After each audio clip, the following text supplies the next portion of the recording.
to CBS News 24/7. Turning now to Capitol Hill, where lawmakers have until the clock strikes midnight tonight to pass a stopgap funding bill and keep the lights on in Washington.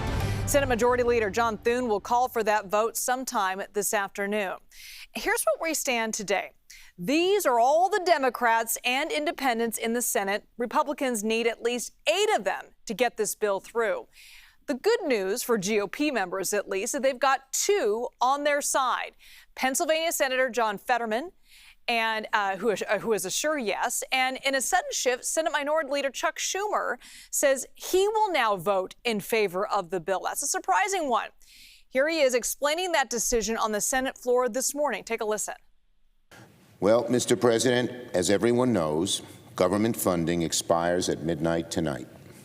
As I announced yesterday, I will vote to keep the government open.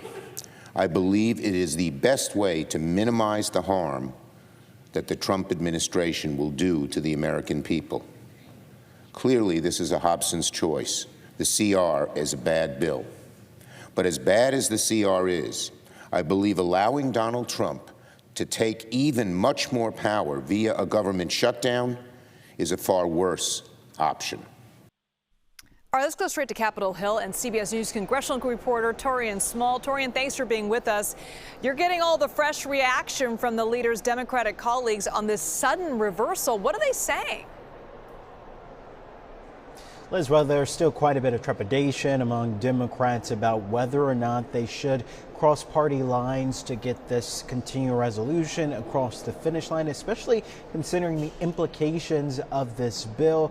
$13 billion in non-defense spending cuts, some implications about funding for D.C. as well, which we're seeing advocates really take to the rotunda right here to talk about.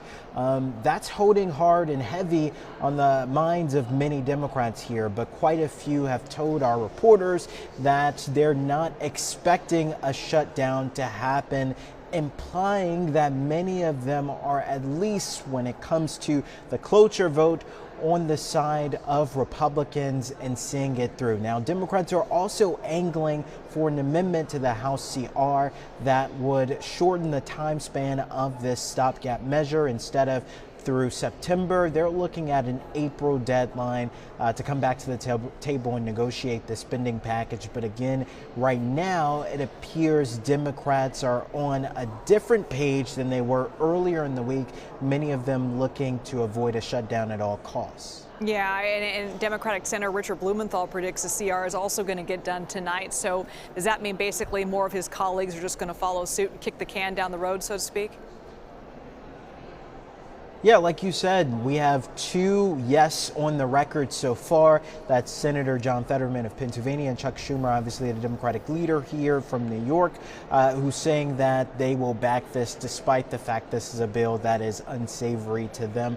We've been trying to take the temperature of other Democrats as well to see if they are in line with them about whether or not they should support. And like I said, there's a lot of trepidation still around awarding, in their minds, Republicans with this win, Donald Trump with this victory, especially after he did a victory lap before the vote happened by calling out Chuck Schumer by name and saying he did the brave move by announcing he would support this bill. But at the heart of this, though, is who the blame will fall on if a government shutdown happens. Democrats don't want to see it happen to them, even though it's Republicans who hold the majority in the House and the Senate and ultimately the White House. And Torian, Dr. Oz is also on Capitol Hill facing lawmakers in his bid to lead the Centers for Medicare and Medicaid. What's the very latest on that? Yeah, much like past confirmation hearings, Dr. Oz is facing quite the grilling from Democrats on the Senate Finance Committee panel. This also comes after Democratic staff on that panel released this memo alleging that he severely underpaid taxes on Medicare between the years of 2021 to 2023. Oz's staff is saying that any type of conflicts that he might have had have since been corrected.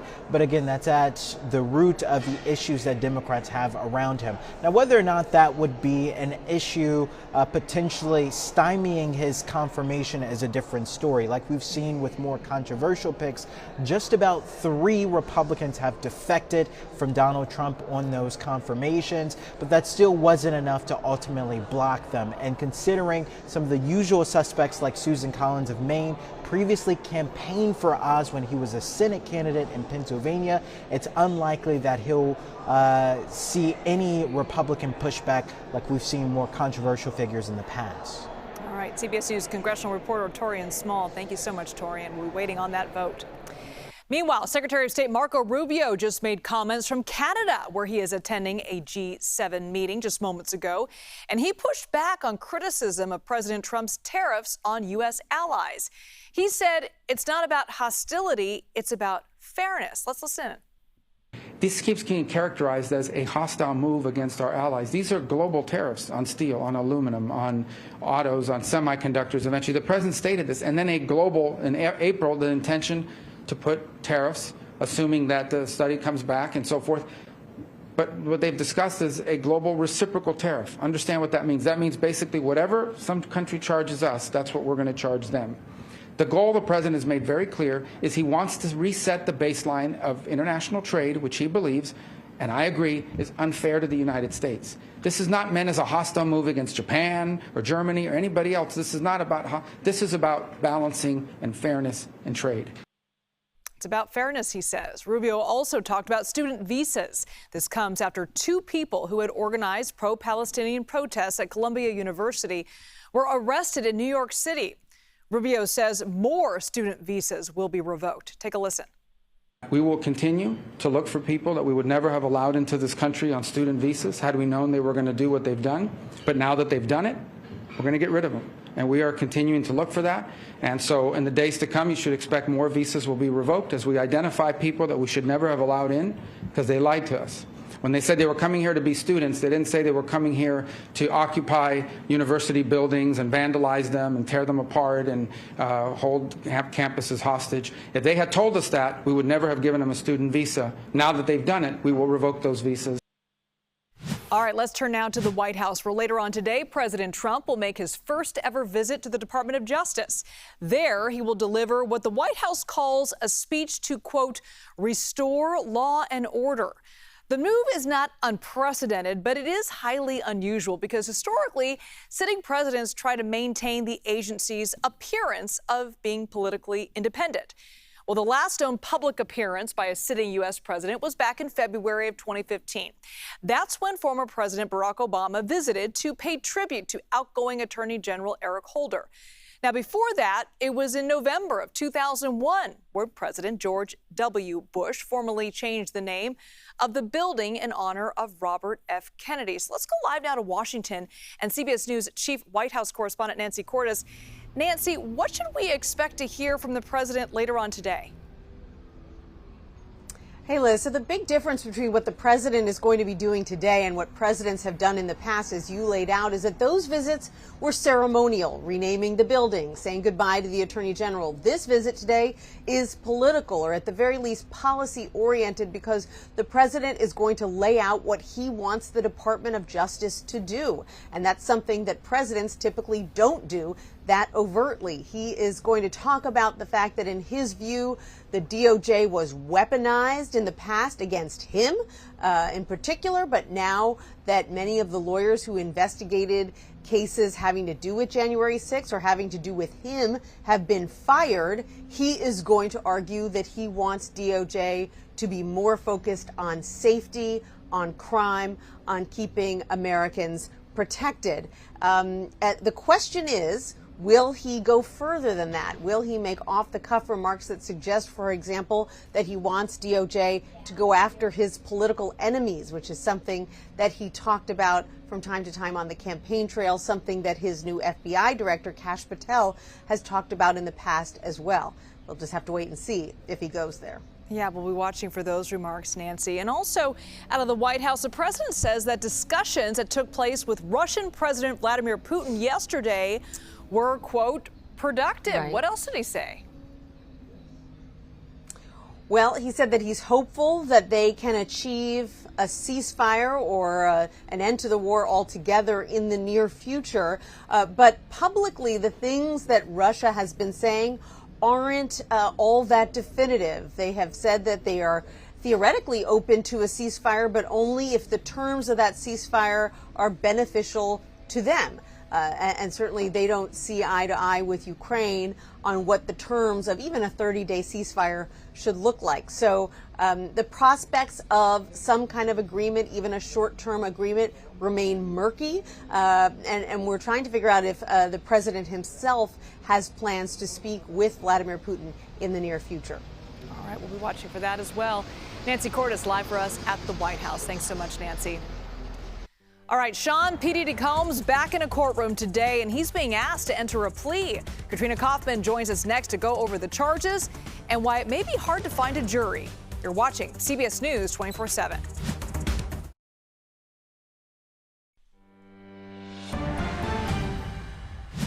Sean P. Diddy Combs is set to appear in a New York City courtroom in just about an hour from now for a pretrial hearing. Combs is facing new allegations, including threatening employees who did not help him carry out his alleged sex trafficking scheme that prosecutors say ran on for 2 decades. CBS News reporter and attorney Katrina Kaufman is covering today's hearing. Katrina, thank you for joining us. You're outside the New York City District Court. This new indictment adds no new charges, so why is Combs being asked to enter a plea today? While there are no new charges, there are new allegations here, and that is what he will be pleading to. So, as you mentioned, there's allegations of forced labor, that he forced employees to work long hours, threatened them if they didn't help with his alleged sex trafficking scheme. The new indictment also has 2 new victims added. Originally, there was only 1 cited in the first indictment. Now there are 2 more women who they allege Combs coerced into sex acts. In addition, there is a kidnapping charge in New York, additional drug charges, and the prosecution has expanded the timeline of the racketeering conspiracy that they're accusing Combs of. Initially, it went back to 2008, and now it extends back to 2004, so they're broadening that window. And Katrina, today's hearing is also expected to discuss jury selection. So I can imagine there's a lot of challenges that the prosecution and the defense are facing in seating a jury in such a high-profile case. I mean, everybody knows who this guy is. Anytime you have a high-profile defendant like Sean Combs, the real concern here is jury bias, and that's a concern from both sides. In papers that were filed, the defense is already saying that they think there's been what they call an extraordinary amount of pretrial publicity that would prejudice people in favor of the government's case. So what we're expecting to hear a lot of talk about today is the jury selection process in this case. The defense wants to have 2 different groups of 300 people brought into the court, fill out extensive questionnaires, and then whittle people down based on that and bring the final selected people in for individual oral questioning. The government thinks that that process is too cumbersome. They want this to be an oral process in court, or if they have a questionnaire, something just more logistical that will help narrow the pool. But we're already seeing in these filings how difficult the selection in a case like this is for a high-profile defendant like Sean Combs.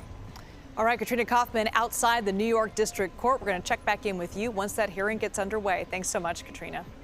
All right, let's take a live look now at Dallas. High winds and dry conditions creating dangerous fire threat in Texas right now. We've seen these conditions before, Zoe, across the country in California and also on the East Coast. Texas now in that threat. Yes, and it's that same storm system that's bringing Texas severe winds and bringing the fire danger that's going to bring severe weather across parts of the Mississippi Valley and down into the Gulf Coast states. Taking a look at that fire threat, though, and kind of what we're expecting over the next 24 hours. It's this large storm system that develops, but look at what's underneath my feet. over near Texas, Oklahoma, nothing basically when it comes to range. Just very gusty winds on the southernmost edge of the system, which is the reason that we do have widespread wind advisories and high wind warnings in effect, as we are expecting gusts to be upwards of 60 miles an hour, potentially upwards of 75, which would be hurricane force winds. And anything that does spark will spread very quickly today. There's the potential for some dry thunderstorms as well, which could potentially spark wildfires, things we'll keep a very close eye on in the middle of the country. Again, it's these very strong winds that are traveling along the jet stream that are going to continue to make their way, again, across the central part of the United States. They're already beginning to do so. And as the jet stream moves overhead, again, very gusty winds and high fire danger extending from Texas all the way up into the Midwest. But the Midwest is going to be dealing with not only the chance for high fire danger, but also severe weather. Look at that line of severe thunderstorms that's setting up across the Mississippi Valley. We likely are going to be seeing 15% risk for tornadoes, widespread chances from St. Louis all the way down to Memphis. We likely are not only going to be seeing widespread potential of tornadoes, but also widespread potential of large hail over 1 inch in diameter, 30% risk in that same area that has that highest risk of tornadoes. Now, the northern edge of the system has that best potential to deal with the highest of the wind gusts. We might see gusts upwards of 75 to 80 miles an hour. That's above hurricane force winds, and that is going to knock down trees. That is going to create widespread power outages and major issues. Again, that is an overnight system tonight. But tomorrow, another system is going to develop across the deep south, the Gulf Coast states, Mississippi, Alabama. They also are under that 15% chance of tornado risk. Widespread tornado outbreak once again possible, not only overnight tonight, but also Saturday afternoon. Not just that chance for widespread tornadoes, but also damaging winds once again, 75 to 80 mile an hour wind gusts. Again, this is a very powerful system that's going to be spanning from the Midwest all the way to the coast. We are going to continue to see the chance for severe weather. Please stay safe and have a way to get alerts. Keep them on loud overnight tonight. Back to you. Zoe, thanks so much. The estate of actor Gene Hackman is working to block the release of photos, autopsy reports, and other records in his death investigation. Hackman's estate just filed a motion to keep it all private. Last month, police found Gene Hackman and his wife Betsy Arakawa dead in their New Mexico home. Investigators say Arakawa died of hantavirus, which is a rare disease spread by rodents. Hackman was in the advanced stages of Alzheimer's and died 1 week later of heart disease. Jumping the map now to Maryland with Adnan Syed, the subject of that hit true crime podcast Serial, is returning to court today. Syed is expected to be formally resentenced after a judge ruled he should not serve any more time for the murder conviction of his high school girlfriend. Syed was released from prison after prosecutors found problems with evidence in the case and dropped the charges. In Texas, a multi-car crash left 5 people dead, including 2 children. 11 others were injured. It happened last night in Austin. Crews arrived on scene and found several people pinned to their cars. Authorities say the incident involved 17 vehicles, including a semi-truck. The cause of the crash is under investigation. President Trump expected to speak in front of the Justice Department today. It's happened before, but this time the tone and the message could be very different. Seth MacFarlane joins us after the break. You're watching CBS News 24/7.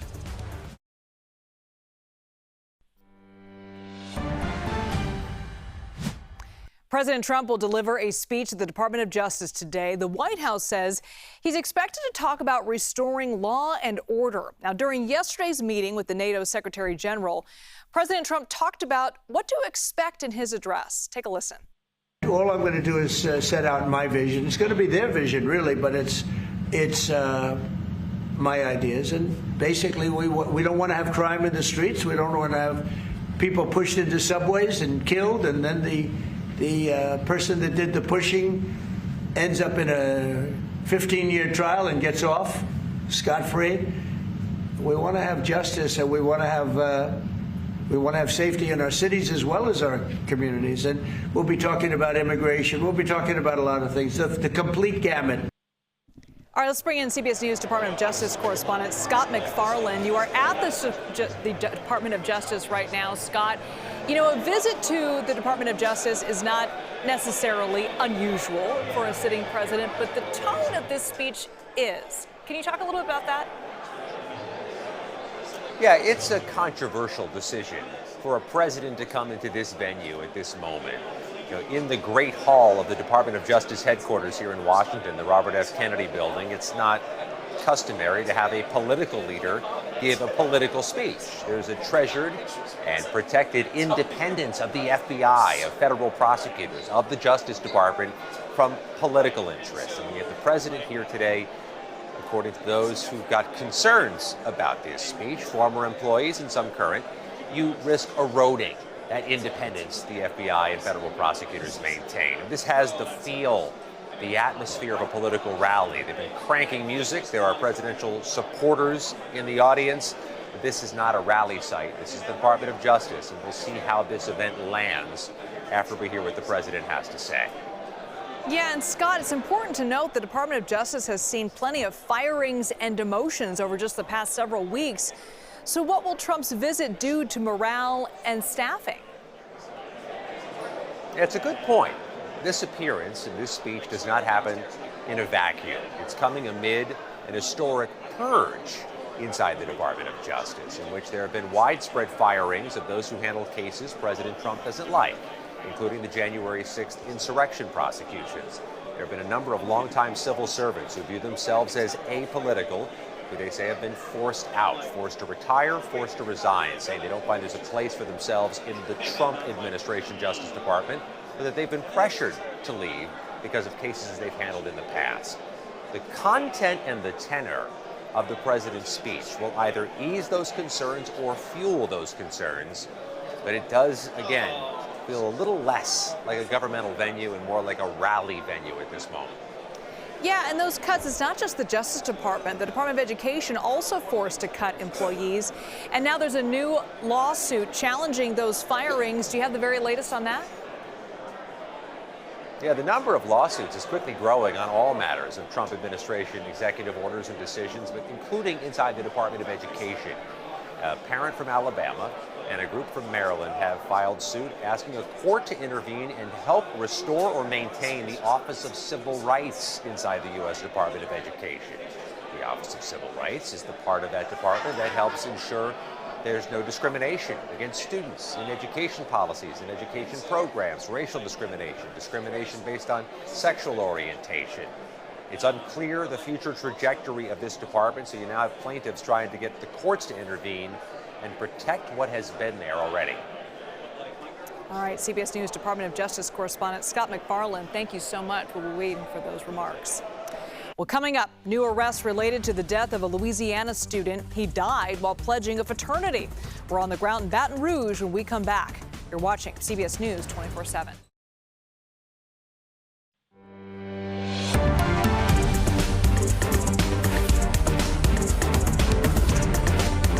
Welcome back to CBS News 24/7. A community in mourning and an investigation underway in Louisiana after a Southern University student died in alleged fraternity hazing ritual. Police say 20-year-old Caleb Wilson was punched in the chest multiple times. Let's go right to CBS News New Orleans. Katie Weiss reporting from Baton Rouge. Katie, what more do we know about this investigation? Well, good afternoon, Liz.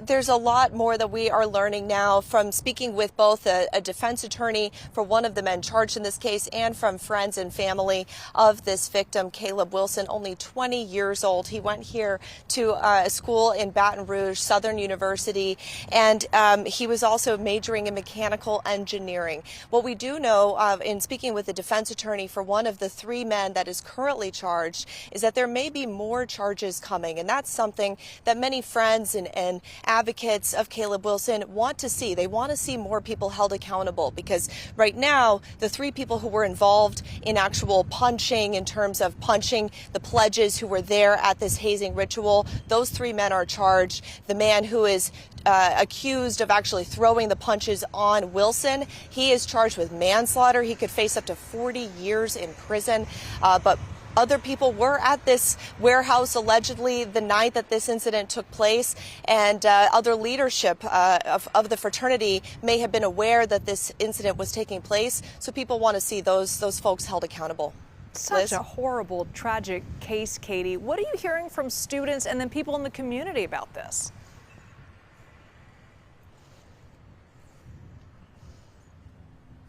Oh, no, she might have lost my hearing. Katie, can you hear me okay? Oh, there, I hear you, Liz. Thank you. No worries. The technology sometimes is not our friend. I completely understand that.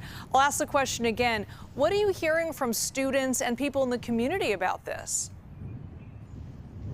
Well, students and people in the community are just absolutely heartbroken. It's been described to me as an emotional roller coaster because it's not just the fact that they've lost this bright person that really inspired them. It's also the fact that they feel as though their friend potentially could have been saved. One of the really sticking points in this case right now is about how Wilson was taken to the hospital by other fraternity members instead of those fraternity members calling 911 right away as soon as he collapsed during this alleged hazing ritual. And there's also concern about how these fraternity members, when they arrived at the hospital to drop Wilson off, they allegedly lied to hospital staff and said that he had gotten injured while playing basketball, that he had been hit in the chest while playing basketball. And so friends and family really feel as though if fraternity members had maybe called 911, that potentially this could be a very different situation. And instead of being here for a funeral service today on campus, they would be still being able to spend time with him and enjoy him as the person they all remember and knew he was. What is the university saying about all of this? The university says that they are investigating this incident. They have, in the meantime, also suspended the fraternity accused in this incident. And also, in the meantime, here on campus, all other Greek organizations have been ordered to cease accepting new pledges, new members, while this investigation continues. And that order will be in place through at least the remainder of the academic year. Liz? All right, Katie Weiss in Baton Rouge for us. Thanks so much, Katie. Well, the search continues for a University of Pittsburgh student who disappeared during a spring break trip to the Dominican Republic. The 20-year-old vanished on a beach in Punta Cana. CBS News correspondent Manuel Bojorquez takes us near that beach with reports police talked to the man they believe saw her last. Still no sign of the missing U.S. college student. We were with investigators yesterday as they launched drones. That's one of the tools they're using here to scan the surface of the water. They also have been flying airplanes. They've been using divers to explore the coral reefs and also mangroves that are in the area. Here's what we know about the investigation. Authorities here say the young man she was last seen with, another American tourist, has been cooperative and that he said that they were out in the beach late at night. It was the early morning hours, actually, on Thursday, March 6th, and they were overtaken by a large wave. So, yes, they are exploring the possibility that this was an accidental drowning, but they're not ruling out the possibility of foul play. So this is not a criminal investigation, however. Still remains a missing persons investigation. No suspects named, nothing like that at this point. Everybody here wants some answers, especially her family. They had spent some time here insisting that officials investigate thoroughly. They say they are doing that. But here we are more than a week after she was reported missing and still no sign of her. Back to you. Excruciating for those family members. Thank you, Manuel. Meanwhile, lawyers of Mahmoud Khalil are calling for their client's immediate release, saying he faces severe harm by possibly missing the birth of his child. The pro-Palestinian activist and Columbia student was arrested by ICE agents in connection to protests on the university campus last year. Now, Khalil is a legal U.S. resident with a green card. He's of Palestinian descent, and in New York, nearly 100 protesters were arrested after a sit-in at Trump Tower. A group called Jewish Voice for Peace led the demonstration. The Trump administration calls Khalil a Hamas sympathizer, even accusing him of handing out Hamas propaganda. The government is basing their attempt to deport him on the Immigration and Nationality Act, which allows the Secretary of State to deport someone they believe could harm U.S. foreign policy interests. This is not about free speech. This is about people that don't have a right to be in the United States to begin with. No one has a right to a student visa. No one has a right to a green card, by the way. So when you apply for a student visa, or any visa to enter the United States, we have a right to deny you for virtually any reason. But I think being a supporter of Hamas and coming into our universities and turning them upside down and being complicit in what are clearly crimes of vandalization, complicit in shutting down learning institutions. If you told us that's what you intended to do when you came to America, we would have never let you in. And if you do it once you get in, we're going to revoke it and kick you out. All right, let's get right to CBS News correspondent Lilia Luciano. She's outside Columbia University. Lilia, what's the scene like there now? Are there more protesters? There are a few hundred protesters who you can't really see right behind me because they're over there further down the street. There's a lot of police presence. They're barricaded within the sidewalk with a great deal of NYPD officers all around. We heard them chanting earlier. There's really only one counter protester who I can see from here. We are awaiting this protest was scheduled for about 1:30, so I mean East Coast time.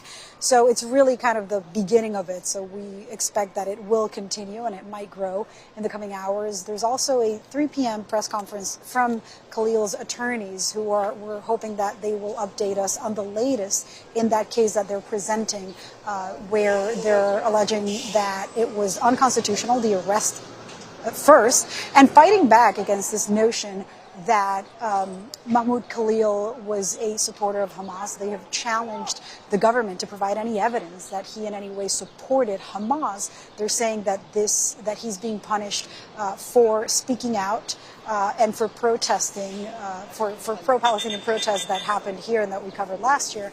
They're also asking for him to be brought to New York. What the government is saying is they're trying to move the case, the jurisdiction of the case, to either New Jersey or Louisiana. So we're waiting to hear what's the latest on those developments.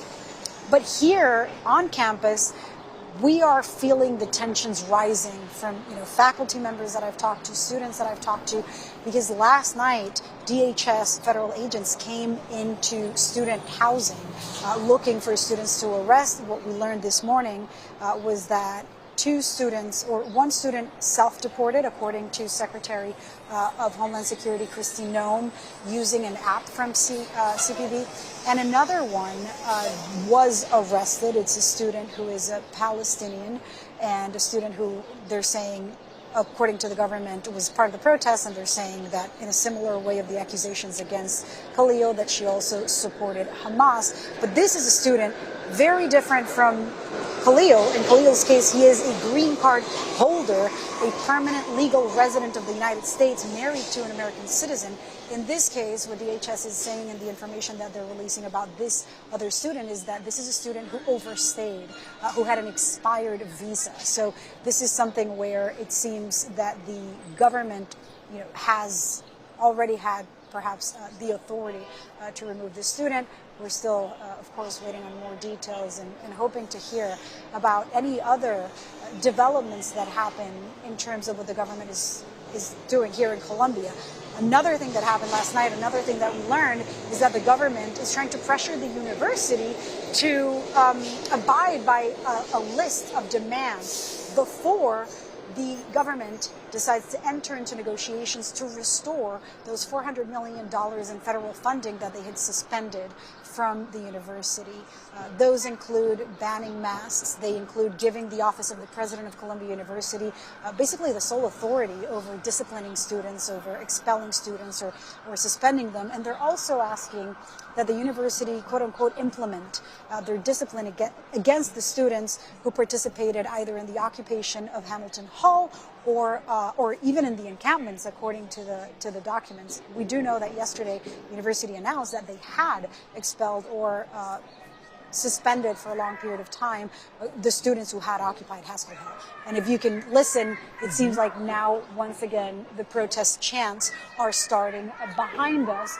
I don't know if you can see some of it, but they're happening right here. We're seeing a Palestinian flag, and we are seeing that the students, just like it happened last year, they're barricaded within a very limited area, a few hundred of them, of that sidewalk here in Columbia, in front of Columbia University.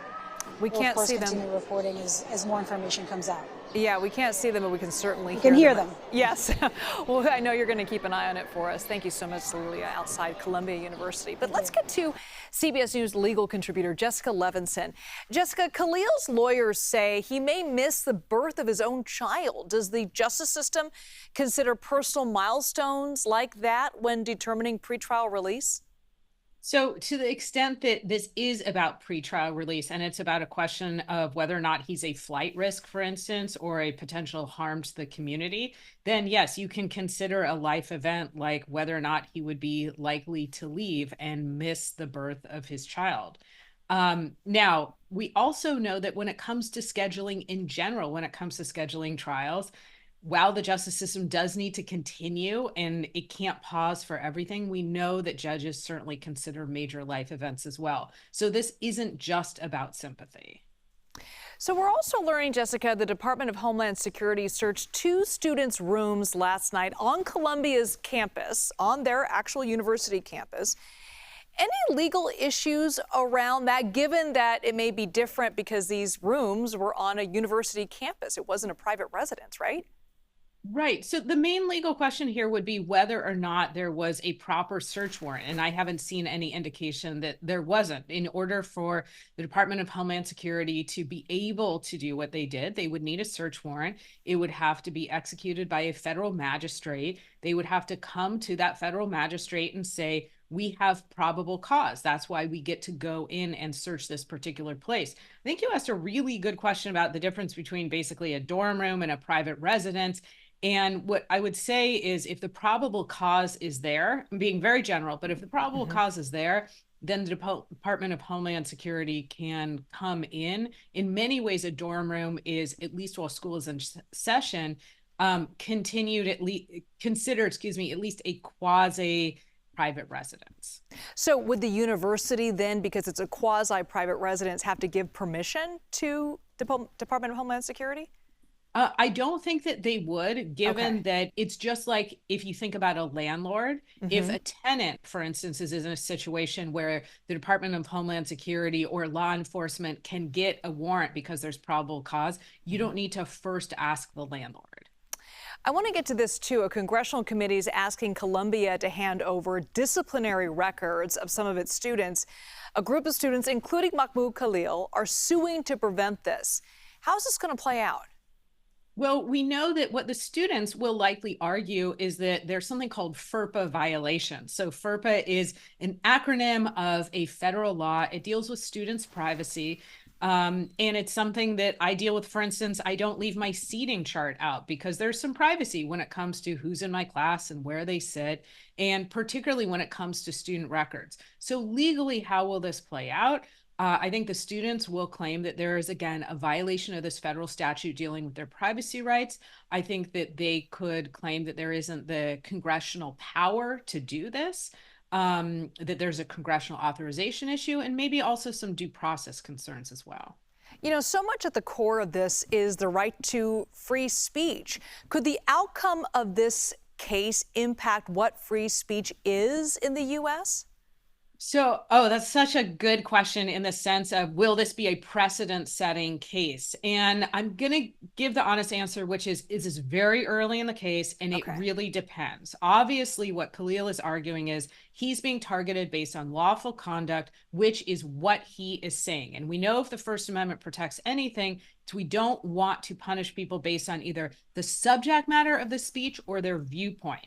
Having said that, there is this statute that is still on the books. It's a very old immigration statute. It's not typically used in this situation, and it gives the Secretary of State broad power to say, you present, I'm paraphrasing here, essentially a national security problem.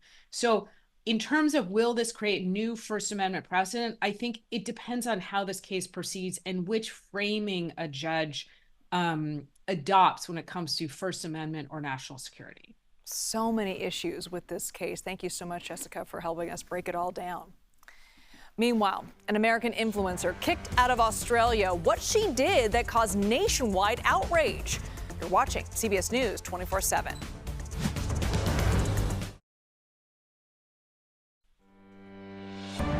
An American influencer is back in the U.S. after triggering outrage down under.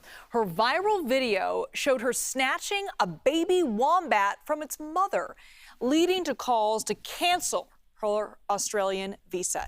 CBS's Tina Kraus has the story. The plump and playful wombat holds a special place in the hearts of Australians. So when an American influencer snatched one from its mother and posted the emotional episode to her nearly 100,000 followers on social media, I got her baby wombat. Aussies were outraged, with many calling for the Montana tourist to be kicked out of the country. Yeah, it's one of the most distressing videos I've ever seen. My very gut first reaction was rage. The Australian government threatened to cancel her visa, and the Prime Minister didn't hold back. I suggest to this so-called influencer, maybe she might try some other Australian animals. Take a baby crocodile from its mother and see how you go there. And I think all of us who are in this world of conservation would like to see stricter penalties against people who harm our wildlife. The influencer known as Sam Jones online locked down her social media, calling the marsupial melee a mistake. Okay, Mama's right there, and she is pissed. Let's let him go. As she flew home voluntarily Friday, Australia's Home Affairs Minister declared there's never been a better day to be a baby wombat in Australia. Tina Kraus, CBS News. They are so cute. Well, animal rights groups are urging the influencer to reveal where exactly she was when she snatched the wombat so they can ensure that the baby is reunited with its mother. Let's take a live look now at Chicago and Pittsburgh, where severe storms that hit California this week are now moving into the middle and eastern part of our country. Let's bring in Zoe. There's big storms happening so much across our country, right? So many states are impacted by this. A widespread multi-day severe weather outbreak. 150 million Americans are going to be under the threat for severe weather over the next several days. So keep your alerts on loud. Make sure you follow your local meteorologist as well, because tornadoes that occur overnight, they are going to be your best source of information, because it is this large storm system that you can see developing below my feet. It's going to be making its way across the Mississippi Valley in the Midwest late tonight, and then another storm system developing tomorrow that is once again going to bring widespread tornado threats, large hail, and damaging wind gusts. You can just see that if we take a look over the next several days. This is our day one severe weather outlook, where again, widespread all across the northern part of the United States. Now look at tomorrow. Pushes a little bit further south. Oh, this has just been upgraded. That is now a level 5 out of 5 on our severe weather risk. That does mean there is likely going to be tornadoes in this area that is between Alabama and Mississippi. That is tomorrow afternoon. Again, any family, any friends that live down there, call them and make sure they are prepared. That severe weather threat continues to push east. You notice it's a bit lower, but it is still there. So let's break down the details on the timing of that incoming storm system, because it is so powerful and it is packing a punch across the country. As it makes its way across the Midwest and the Mississippi Valley, again, you see that storm system developing. There is that potential in this area here in red, all the way from Memphis up to St. Louis, 15% risk of tornadoes. But even anywhere that is under a color has the potential for tornadoes late tonight and into very early tomorrow morning. Not just tornadoes, but a 30% risk of large damaging hail. If you park your car outside, cover it up with a blanket or something tonight, because you're likely going to be seeing hail and very damaging wind gusts. Hurricane force winds upwards of 75 miles an hour likely tonight. That is going to lead to widespread power outages down to tree limbs. You're going to be picking up the pieces tomorrow as the severe weather pushes south. All things to keep in mind. Please stay safe over the next 24 to 72 hours. Back to you. Zoe, thank you. Well, if you looked up at the sky late last night, you might have seen a full moon in a reddish hue, or what's called a blood moon. That's what happens when the satellite gets caught in our planet's shadow for a rare lunar eclipse. The Griffith Observatory in Los Angeles tracked its movement of totality, which lasted for about 66 minutes. The entire eclipse lasted for about 6 hours. Pretty cool. Now, one of Firefly Aerospace lunar lander captured that diamond-like ring, showing the moment Earth blocked the sun. Now, from the moon, it's actually a solar eclipse. This moment wasn't just visible from the moon, though. It also throughout North and South America and parts of other continents.